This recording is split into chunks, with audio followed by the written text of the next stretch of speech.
in helping us root out corruption and malfeasance and state capture, it was important that I should be here. However difficult the questions were, I needed to go through them because it's important to demonstrate to all and sundry in our country that even a head of state can be subjected to this form of interrogation so that the truth can come out. Thank you very much. Mr. President, just one last question.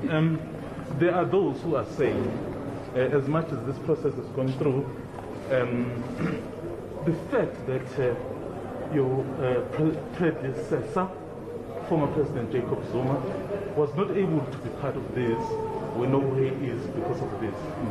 And many people had fingered him to say some of the things they did because of him. But he was the central person who was not able to be questioned. So what is your take there? Do you think the report, when it's given to you, it will give a clear picture of what happened? Well, it's up to the judge, the commission, when it gives the report. They are the ones who will make a call, a judgment on all this. So I prefer to leave it up to them. It's their work. They are an independent commission, and I have nothing to do with the drafting of the report. I will just receive the report and analyze it like everybody else will. Thank you so much. Thank you, guys. Well, there you have it. That's President Cyril Ramaphosa. That's the President commenting on a question, responding to a question on whether or not the Commission would be able to paint a full picture of the extent of state capture, considering the fact that former President Jacob Zuma hasn't testified fully here and hasn't been questioned as much as the Commission's attorneys and chairperson would have liked. And his short answer is that that would depend on the report by the Acting Chief Justice Raymond Zondo. And obviously he made lengthy remarks in his closing address and thanking everyone and painting a picture of how he would like this commission to affect South Africa and the running of the country. Govind, can you also just tell us, in the past 2 days, the President has been testifying for almost 8 hours a day. What are the important things that we need to take from from the past 2 days' testimony by the President? Well, the stuff that will have a material impact on the report would be his revelation that he's the one that recommended Brian Molefe for the job at Eskom. The fact that he says he's moved the State Security Agency to the presidency based on the recommendations and the findings of that high-level review report by Dr. Sidney Mufamadi. The President today said that he believes South Africa's hit rock bottom.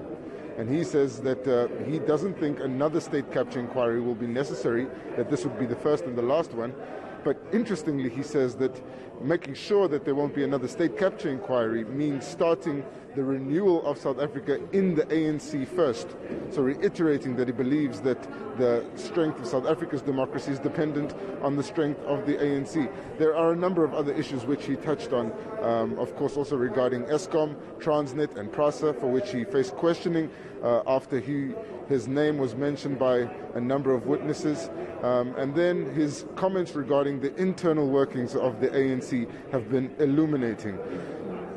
Just his comments on the deployment committee and the fact that they didn't keep any minutes, didn't feel the need to keep any minutes for his entire tenure as deputy president was quite consequential, because those minutes would have had a material impact on the Commission's ability to determine whether or not the judiciary had been impacted directly by cadre deployment and whether Eskom had been impacted directly, or whether the President's assertion that the ANC's committee is only a recommending committee and the ultimate appointment is up to the JSC is correct.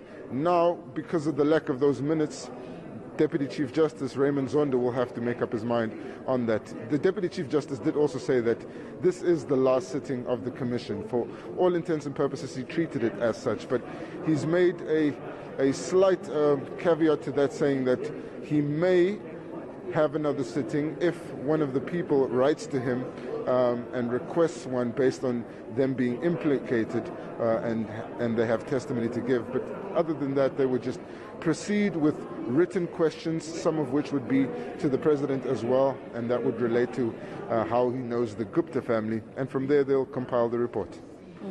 And I think, Govind, another thing that was very interesting before I let you go was the fact that the president had been for a couple of hours answering questions to what he did when he was still deputy president when state capture was happening. But today he was asked about some of the decisions that he made recently, especially in terms of the presidency and the state security agency. Maybe the State Capture Commission wanted to see if there's still some state capture happening even under his tenure?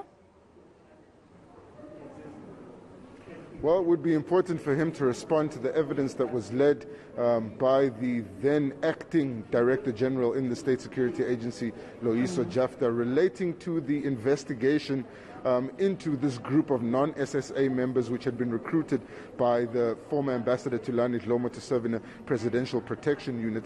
And that's how he introduced that conversation, the acting Chief Justice Raymond Zondo and evidence leader Paul Pretorius.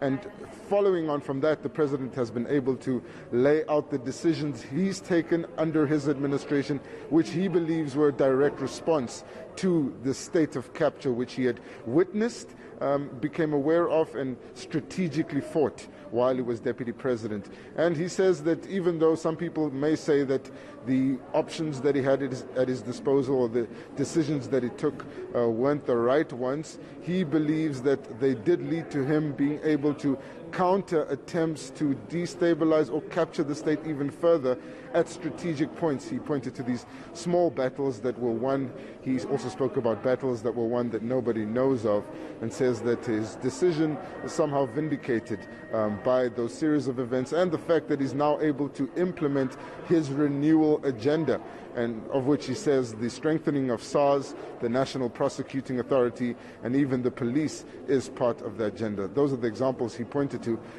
But of course, we'll have to hear from the acting Chief Justice Raymond Zondo on whether or not that was good enough, and whether his explanations around how he knows the Guptas, the deployment committee which he headed, and his decisions while being deputy president of the country are good enough.